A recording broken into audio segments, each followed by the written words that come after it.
Hi friends, welcome to our channel. ഇന്ന് Sunday ആണ്. Sunday നമുക്കിന്ന് പള്ളി ചർച്ചിൽ പോകണം. ഓക്കെ, ഇന്ന് അവരെ കുത്തിപ്പൊക്കലാണ് ഏറ്റവും വലിയ ടാസ്ക്. ഇവിടുത്തെ രണ്ടുപേരും നല്ല ഉറക്കമാണ്. സ്കൂൾ അടച്ചതിന് ശേഷം ഇതാണ് ഇവിടുത്തെ അവസ്ഥ. രണ്ടുപേരെ എഴുന്നേൽപ്പിച്ച് റെഡിയാക്കി ഞങ്ങൾ പള്ളിയിലോട്ട് ഇറങ്ങി. ഇവിടെ അത്യാവശ്യം ക്ലൈമറ്റൊക്കെ മാറി. ഞങ്ങൾ വന്ന സമയത്ത് നല്ല ചൂടായിരുന്നു. ഏപ്രിൽ ഇപ്പം മെയ് ആയപ്പോഴത്തേക്ക് നല്ല കാലാവസ്ഥ മാറി. ഇപ്പം മഴ തുടങ്ങി. ഇവിടെ പള്ളിയിലോട്ട് ഇറങ്ങിയപ്പോൾ മഴ ചാറാൻ തുടങ്ങി. അങ്ങനെ ഞങ്ങൾ പള്ളിയിലൊക്കെ പോയി കുർബാനയൊക്കെ കണ്ട്. ഇവിടെ അടുത്ത് തന്നെയാണ് ഒരു മലയാളം ചർച്ചുണ്ട്, മാതാവിൻ്റെ ഒരു പള്ളിയുണ്ട്. അവിടെ പോയി പ്രാർത്ഥിച്ചു. അത് കഴിഞ്ഞിട്ട് ഞങ്ങൾക്ക് ഇച്ചായന് ഇവിടെ ഇച്ചായൻ്റെ ഓഫീസിൽ കുറച്ച് വർക്കുണ്ടായിരുന്നു. അങ്ങനെ ഞങ്ങൾ ഓഫീസിൽ വന്നു. ഓഫീസല്ല, ഗോഡൗണിൽ വന്നു. രണ്ടുപേർക്കും പിന്നെ സ്ഥലം കിട്ടിയാൽ പിന്നെ ഓട്ടം തുടങ്ങും. അങ്ങനെ ഞങ്ങൾ അവിടെ കുറേ നേരം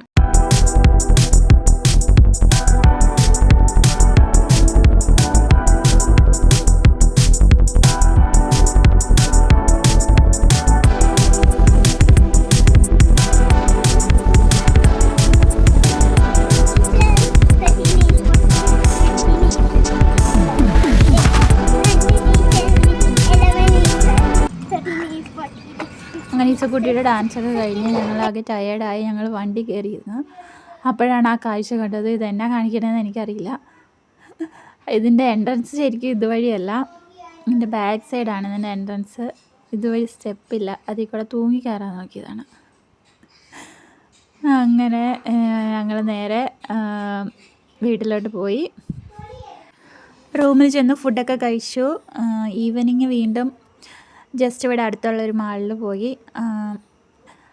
ഡെക്കത്തലേൻ ഉണ്ടായിരുന്നു. അവിടെ ഡെക്കത്തലേനിൽ കയറി സൈക്കിളൊക്കെ നോക്കി. സൈക്കിളിൻ്റെ റേറ്റൊക്കെ ചുമ്മാ നോക്കി. ഈസക്കുട്ടിക്ക് പറ്റിയ സൈക്കിളൊക്കെ ഉണ്ടായിരുന്നു. നാട്ടിലോട്ട് കൊണ്ടുവരാൻ പാടായതുകൊണ്ട് അത് വാങ്ങിയില്ല, ജസ്റ്റ് ഒന്ന് ഓടിച്ചു നോക്കി. പിന്നെ പിള്ളേർക്ക് പറ്റിയ പ്ലേ ഏരിയ ഒക്കെ ഉണ്ടായിരുന്നു. അവിടെ എല്ലാത്തിലും ചാർജബിളാണ്. ഇവിടെ 2 പേർക്ക് ഹാഫ് ആൻ അവർ 360 റുപ്പീസായിരുന്നു. അങ്ങനെ അവരതിൽ കയറി കുറേ നേരം അതിൽ എൻജോയ് ചെയ്തു.